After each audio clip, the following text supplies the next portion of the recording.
गेल्या 2.5 वर्षात आपण श्रीगोंदा विधानसभा मतदारसंघाचा विकासाचा बॅकलॉग भरून काढला आहे. 7 वेळा 7 चिन्हावर निवडून आलो आहे. मी तसा पोहोचलेला माणूस आहे. आता आजारपण पळाले आहे. मग विकासासाठी कशाला हवा आमदार नवा, असा इशारा आमदार बबनराव पाचपुते यांनी श्रीगोंदा येथे दिला आहे. श्रीगोंदा येथे 536 कोटी खर्च अपेक्षित असलेल्या मांडवगण ते पेडगाव या कोळगाव वडाळी श्रीगोंदा रस्ता काँक्रिटीकरण कामाचं भूमिपूजन करण्यात आलंय. बबनराव पाचपुते पुढे म्हणाले की सत्ता आपण जनतेच्या विकासासाठी वापरण्याचं काम केलं. सैनिक बांधवांनी शहीद जवान स्मारकासाठी 10 लाख मागितले आणि 1 कोटीचा निधी मंजूर करून दिला. मुस्लिम बांधवांच्या ईदगाह मैदानासाठी 1.25 कोटीचा निधी मंजूर करून दिला. पण काहींना लक्ष्मी झोप येऊ देत नाही. विक्रमसिंह पाचपुते म्हणाले की हायब्रिड योजनेतून एका मतदारसंघात एकच रोड करण्याचं धोरण असताना बबनराव पाचपुते यांनी 536 कोटींचे 2 रोड मंजूर करून घेतले आणि श्रीगोंदा ते बेलवंडी फाटा हा 400 कोटींच्या रोडचं टेंडर झालंय. यावेळी सार्वजनिक बांधकाम विभागाचे अधीक्षक अभियंता भरत कुमार बाविस्कर यांचं भाषण झालं. यावेळी प्रतिभा पाचपुते, प्रताप पाचपुते, कार्यकारी अभियंता लक्ष्मण जाधव, गणपत काकडे, पोपट खेतमाळीस, बाळासाहेब महाडिक, बापूसाहेब हिरडे, देवयानी शिंदे, मारुती औटी, बापू गोरे, गजेंद्र उकांडे, रमेश लाढाने उपस्थित होते. सूत्रसंचालन निलेश दिवटे यांनी केलं. आभार संदीप नागवडे यांनी मानले. श्रीगोंदा मांडवगण आणि श्रीगोंदा पेडगाव, त्याचबरोबर श्रीगोंदा कोळगाव आणि हे रस्ते अतिशय महत्त्वाचे रस्ते दळणवळणाच्या दृष्टिकोनातून होते. याचं आज भूमिपूजन पार पडतं आहे. त्याचबरोबर श्रीगोंदा ते बेलवंडी फाटा, ज्याच्यामध्ये श्रीगोंदा झालं, पारगाव झालं, बेलवंडी, देवदैठण अशी सगळी गावं ज्या या रस्त्यावर येतात, त्यामुळे या गावांच्याही दृष्टिकोनातून जो दळणवळणाचा महत्त्वाचा रस्ता होता त्याची वर्क ऑर्डर आज पूर्ण होती. त्यामुळे हे 4ही रस्ते पुढच्या 8 ते 10 दिवसामध्ये चालू होणं अपेक्षित आहे. म्हणजे जरी आचारसंहिता लागली तरी या रस्ते सुरू व्हायला कोणती अडचण राहणार नाही. आता त्याची सगळी जुळवाजुळव यंत्रसामुग्री होऊन, कारण ही कामं सोपी नाही आहेत. ही कामं मंजूर करण्यासाठी अथक प्रयत्न आपल्या भागाचे लोकप्रिय आमदार आदरणीय बबनदादा पाचपुते यांना करावे लागले आणि त्यांच्या प्रयत्नाला यश आलं होतं. म्हणजे जसं मगाशी बाविस्कर साहेबांनी सांगितलं, उत्तम इन्फ्रास्ट्रक्चर श्रीगोंद्यामध्ये डेव्हलप होतं आहे. आज CRFच्या माध्यमातून, आदरणीय गडके साहेबांच्या माध्यमातून सुद्धा आपल्या मतदारसंघामध्ये जवळजवळ 125 कोटी रुपये मागच्या 1-3 महिन्यामध्ये मंजूर झाले. त्याचीसुद्धा वर्क ऑर्डर्स आम्ही आता करून घेतो आहे. काहींच्या झाल्यात, काहींच्या वर्क ऑर्डर्स 1-2 दिवसामध्ये अपेक्षित आहेत. आणि काही महत्त्वाचे जे रस्ते आहेत, म्हणजे श्रीगोंदा हा उत्तर दक्षिण असे रस्ते उत्तम श्रीगोंद्यामध्ये डेव्हलप झाले होते. पण पूर्व पश्चिम रस्त्यांची काही अडचणी होत्या, काही कमतरता होती. त्यामुळे पूर्व पश्चिम रस्त्यांवरती आपण जोर देऊन श्रीगोंद्यामध्ये अनेक पूर्व पश्चिम रस्तेसुद्धा आपण मंजूर केले होते. त्यांच्या थोड्याशा टेंडर प्रक्रियेला वेळ लागला होता. ते सुद्धा आता अंतिम टप्प्यामध्ये आहेत. पुढच्या आज उद्यामध्ये त्याचेसुद्धा वर्क ऑर्डर्स होणं अपेक्षित आहे. पण श्रीगोंद्यातला जो आपला नगर तालुका आहे, या नगर तालुक्यामध्येही मोठ्या प्रमाणावरती रस्त्याची विकास कामं सुरू आहेत आणि ही कामं उत्तम दर्जाची करण्याचा प्रयत्न अधिकाऱ्यांच्या माध्यमातून होतं आहे. तरीसुद्धा मला नागरिकांना एक विनंती करायची आहे, कारण कोणताही विकास होत असेल तर ती एकट्या दुकट्याची कोणाची जबाबदारी नसते, ती आपली सगळ्यांची ही सामूहिक जबाबदारी असते.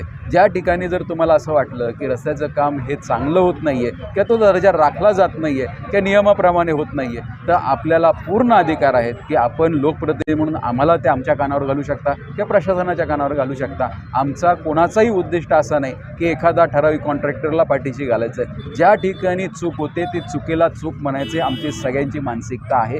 जर आपल्याला तसं काही निदर्शनात येत असेल तर आपण हक्कानी सांगा. उगाच टीका करण्यापेक्षा, तुम्ही टीका करण्यापेक्षा बरोबर या, एकत्रित येऊन आपण विकास करूयात. कारण विकास हा एकटा व्यक्ती करू शकत नाही, त्याला सगळ्यांचा हातभार लागणं गरजेचं असतं. आणि मराठीमध्ये म्हणच आहे की निंदकाचे घर असावे शेजारी. म्हणजे निंदक असला तरच माणूस चांगला वागू शकतो. त्यामुळे ह्या निंदकांनी सुद्धा मागे निंदा करण्यापेक्षा आमच्यापर्यंत ती निंदा येऊन द्यावी. म्हणजे त्या निंदेला, त्या चुकांना आपण नक्कीच सुधारणा करू शकू. कारण एखादं काम झालं आणि फक्त आमदाराचा नाकारतेपणा दाखवायचा, लोकप्रतिनिधीचा नाकारतेपणा दाखवायचा म्हणून होत असताना काहीच बोलायचं नाही आणि झाल्यानंतर चर्चा करायची. याच्यापेक्षा जर होत असताना आपल्याकडे निदर्शनात त्या गोष्टी येत असतील तर प्रशासनाला आपण डायरेक्ट संपर्क करा, आमच्या कानावर घाला, आपण त्याच्यामध्ये सुधारणा करण्याचा प्रयत्न करू.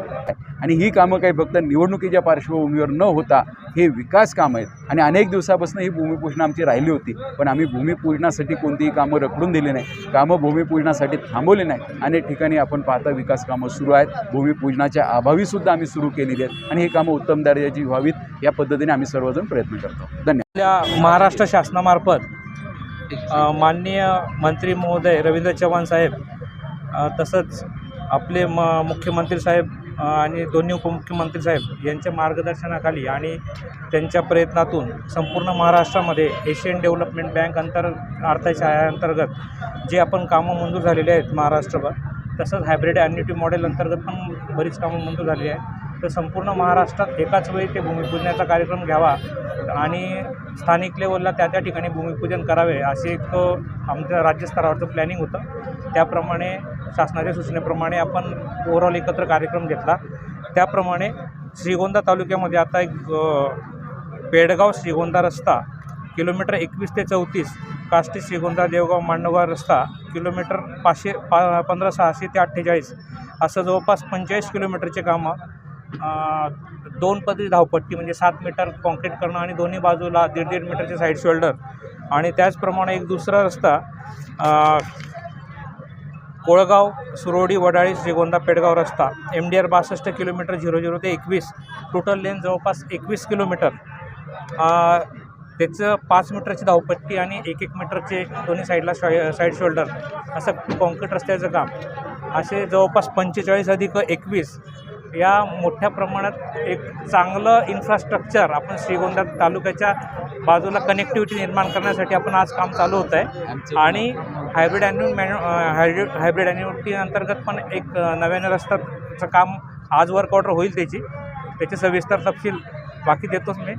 तर ह्या सर्व कामांचा आज भूमिपूजनाचा कार्यक्रम झालेला आहे आणि आता इमिजिएटली आपण हे काम पुढच्या 8 दिवसामध्ये सुरू करण्याचं आमचं नियोजन आहे आणि दर्जा राखून उत्तम दर्जा राखून काम करू. आपण अहिल्यानगर जिल्ह्यामधला सगळ्यात मोठा इन्फ्रास्ट्रक्चर प्रोग्राम हा श्रीगोंदा तालुक्यामध्ये आदरणीय दादा यांच्या मार्गदर्शनाखाली आणि प्रयत्नामुळे मंजूर झालेला आहे. कामं आपण वेळेत पूर्ण करू असं नियोजन आहे आमचं सार्वजनिक बांधकाम. जवळजवळ 2.5 वर्ष मुदत आहे, पण आमचं नियोजन आहे 1.5 ते 2.25 वर्षामध्ये ही कामं पूर्ण करतील असं आमचं नियोजन आहे.